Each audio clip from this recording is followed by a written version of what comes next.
আসসালামু আলাইকুম, ওয়েলকাম করছি আমি আব্দুল কাদির আমার ফেসবুক পেজ ও ইউটিউব চ্যানেল থেকে। কোপা আমেরিকা চলছে, ইউরো চলছে, তো সব কিছু মিলিয়ে ফুটবলটা যখন এখন সবার মুখে মুখে, এইরকম একটা সময়ে বাংলাদেশ ক্রিকেট বোর্ডের প্রেসিডেন্ট কথা বলেছেন ক্রিকেট সম্পর্কিত কথাবার্তা। সেখানটায় তিনি উল্লেখ করেছেন কোচের পক্ষ থেকে অনেক বড় একটা প্রতিবেদন এসছে এবং টিম ম্যানেজারের পক্ষ থেকেও একটা এরকম একটা প্রতিবেদন এসেছে।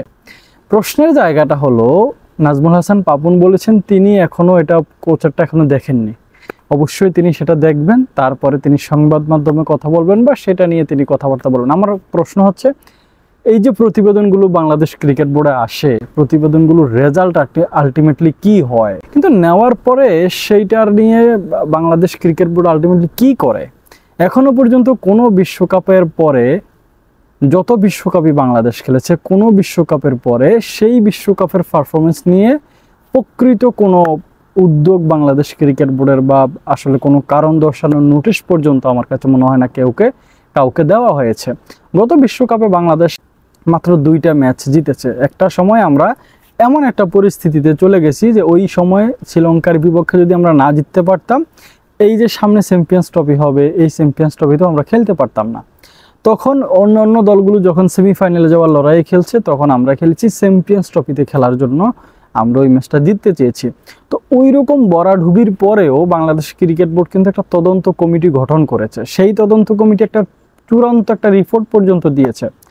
সেই রিপোর্টের আলটিমেটলি রেজাল্ট কি হয়েছে, সেই রিপোর্ট আসলে কি লেখা ছিল, সেগুলো কি অফিসিয়ালি বিসিবির পক্ষ থেকে জানানো হয়েছে?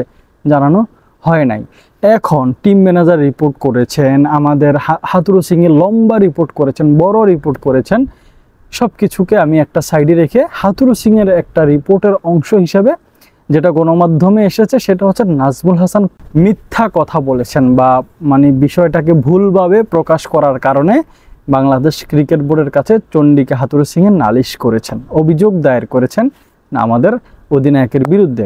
সেটা হচ্ছে এরকম যে অধিনায়ক একটা সময় বলেছেন যে বাংলাদেশ যখন 3 উইকেট হারিয়ে ফেলেছে আফগানিস্তানের বিপক্ষে, তারপর থেকেই আর সেমিফাইনালে খেলার জন্য বাংলাদেশ চেষ্টা করেনি। সেটা নিয়ে তখন অনেক সমালোচনা হয়েছে যে বাংলাদেশ চেষ্টাই কেন করলো না, এটা সবার মুখে মুখে ছিল। কিন্তু নাজমুল হোসেন শান্তর সেই কথা কি সত্য?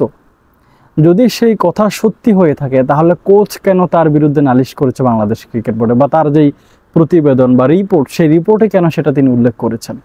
এখন নাজমুল শান্ত যদি এটা করেই থাকেন, এই গুজবটা যদি তিনি ছড়িয়েই থাকেন, এই মিথ্যাটা যদি তিনি বলেই থাকেন, কেন বললেন? কার জন্য বললেন? তাসকিন আহমেদের সেই বক্তব্য আপনি দেখেন, এয়ারপোর্টের সেই বক্তব্য। আমার এই ভিডিওটা আপনি ফিউজ করে দিয়ে ইউটিউবে এখন গিয়ে তাসকিন আহমেদের এই যে বিমানবন্দরে বাংলাদেশে যখন ফিরে আসছেন বিশ্বকাপটা খেলে, তখনকার বক্তব্যটা শুনেন। তখন তাসকিন আহমেদ বলেছেন যে আমরা প্রত্যেকেই চেষ্টা করেছি কিন্তু আমরা পারিনি। আপনি যদি মাঠের খেলাও দেখেন, তাওহিদ হৃদয় থেকে শুরু করে হালের রিশাদ পর্যন্ত চেষ্টা করছে। হ্যাঁ, রিশাদের ওইটা বলদামি ছিল, বলতেই পারেন, ওই সময় অমন শাট দরকার নেই, তবুও সে পর্যন্ত চেষ্টা করেছে। কিন্তু নাজমুল শান্ত তাহলে কেন বলল যে আমরা 3টা উইকেট হারিয়ে ফেলার পরেই আমরা আর সেই চেষ্টাটা করিনি সেমিফাইনালে খেলার জন্য? এখন তার এই কথা আবার কোচ ভালোভাবে নেননি, তিনি আবার সেটাকে নালিশ হিসাবে বাংলাদেশ ক্রিকেট বোর্ডের কাছে জমা দিয়েছেন যে নাজমুল শান্তর এই কথা সম্পূর্ণ মিথ্যা এবং বানোয়াট।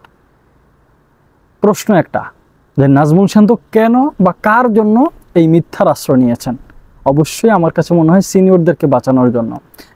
তার কারণ মাহমুদুল্লাহ রিয়াদের সেই নূর আহমেদের সেই ওভারটাতে তিনি যখন 4 থেকে 5টা বল যখন ডট খেলে ফেলেছেন, প্রত্যেকটা বল তার ব্যাটের নিচে ছিল, তিনি আউট হয়ে যেতে পারতেন, আমাদের কোনো অসুবিধা ছিল না।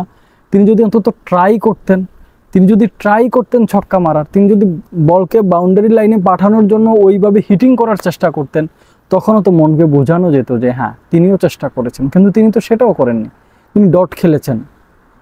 তো তাকে বাঁচাতে গিয়ে, একটা সিনিয়র ক্রিকেটারকে বাঁচাতে গিয়ে নাজমুল শান্ত মিথ্যার আশ্রয় নিয়েছেন এবং তিনি কোচের রোষানলে পড়ে গেছেন। কোচ এটা নিয়ে অভিযোগ দায়ের করেছে বাংলাদেশ ক্রিকেট বোর্ডে। এই ইতিহাস আজকের নতুন না, এটা অনেক পুরাতন ইতিহাস। বাংলাদেশ ক্রিকেটের সিনিয়ররা খুব একটা তারা আধিপত্য খাটানোর চেষ্টা করেন। সাকিব আল হাসানের বিরুদ্ধে যখন তাসকিন আহমেদ বললেন, বা সাকিব মাহমুদুল্লাহর বিরুদ্ধে যখন তাসকিন আহমেদ বললেন যে সিনিয়রদের 2 সিনিয়রের অফ ফর্ম আমাদের দলকে ভুগিয়েছে, ঠিক তখনই সাকিব আল হাসান একটা ইন্টারভিউ দিয়ে গেছেন যে তাসকিন আহমেদ ওই যে ভারতের বিপক্ষে টচ হওয়ার 5-10 মিনিট আগে এসছেন, এই কারণে তাকে নেওয়া যায় না। কিন্তু তাসকিন আহমেদ অন ক্যামেরায় বেসরকারি একটা টিভি চ্যানেলে বা একটা ইউটিউব চ্যানেলে তিনি কিন্তু স্টেটমেন্ট দিয়েছেন যে এমন কোনো মানুষ যদি দাঁড়িয়ে, এমন কোনো ক্রিকেটার কর্মকর্তা যদি আমাকে এসে জিজ্ঞেস করতে পারেন যে আমি আসলেই ওই দেরি করে যাওয়ার কারণে ম্যাচটা মিস করেছি কিনা, তাহলে আমাকে কেন জিজ্ঞেস করছেন না। সংবাদকর্মীদেরকে বলেছেন যে যদি আপনারা কারো কাছ থেকে জেনে থাকেন এই কথা যে আমি দেরি করে আসার কারণে আমি ম্যাচ মিস করেছি, আপনারা তার নাম কেন লিখছেন না। তো ওপেন চ্যালেঞ্জ তিনি দিয়েছেন। তাসকিন আহমেদ বলেছেন আমি টচেরও প্রায় 20-25 মিনিট আগে মাঠে পৌঁছেছি, আমাকে দলে নেওয়া হয়নি টিমের কম্বিনেশন ঠিক রাখতে গিয়ে।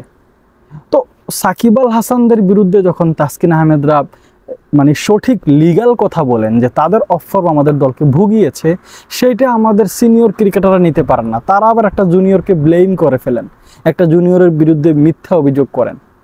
তো এইটা তো আমাদের সিনিয়র ক্রিকেটার বলেন বা বাংলাদেশি টিপিক্যালি কিছু ক্রিকেটারের মানসিকতা এরকম। তারা আসলে নিজেদের ভাবমূর্তি অক্ষুণ্ণ রাখতে চান, যাই কিছু হয়ে যাক না কেন। আমি যদি মুশফিকুর রহিমের কথাও বলি, একবার নূর হাসান সোহানকে দিয়ে, তখন আমার মনে হয় তখন আমাদের ওই যে রাসেল ডোমিঙ্গোর যুগটা ছিল, ওই যুগে 3টা ম্যাচ 4টা ম্যাচ না জানি 2টা ম্যাচ খেলা হবে, তখন বলা হয়েছিল যে নূর হাসান সোহান 2টা ম্যাচে কিপিং করবেন, বাকি 2টা ম্যাচে মুশফিকুর রহিম করবেন, এরকম একটা আলোচনা হয়েছিল।